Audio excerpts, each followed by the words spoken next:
Star জলসায় একের পর এক আসছে নতুন নতুন ধারাবাহিক। দুই শালিক এবং রাঙামতি তীরন্দাজের পর আপকামিং রাজ চক্রবর্তী প্রোডাকশন হাউজের নতুন ধারাবাহিক, যেটা কয়েকদিন আগে জানিয়ে দিয়েছিলাম। রাজ চক্রবর্তী এবার একেবারেই ভিন্ন ধরনের গল্প নিয়ে আসতে চলেছে।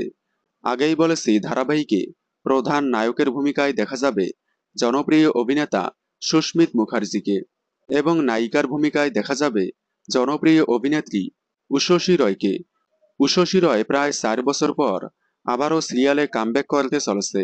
2020 সালের কাদম্বিনী ধারাবাহিকটি শেষ হওয়ার পর তাকে আর কোনো ধারাবাহিকে দেখা যায়নি। ওটিটি প্ল্যাটফর্মের অসংখ্য ওয়েব সিরিজে দেখা গিয়েছিল তাকে। 4 বছর পর রাজ চক্রবর্তীর হাত ধরে আবারও নতুন ধারাবাহিকে ফিরছে উষসী রয়।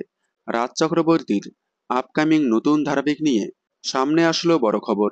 আজ থেকে শুরু হলো এই ধারাবাহিকের প্রোমো শুটিং। খুব শীঘ্রই, অর্থাৎ পুজোর আগেই 10 সেকেন্ডের টিজার অন এয়ার করবে চ্যানেল। এরপরেই আসবে প্রোমো। ধারাবাহিকের প্রোমো শুটিং হলেও এপিসোডের শুটিং শুরু হবে পুজোর পর।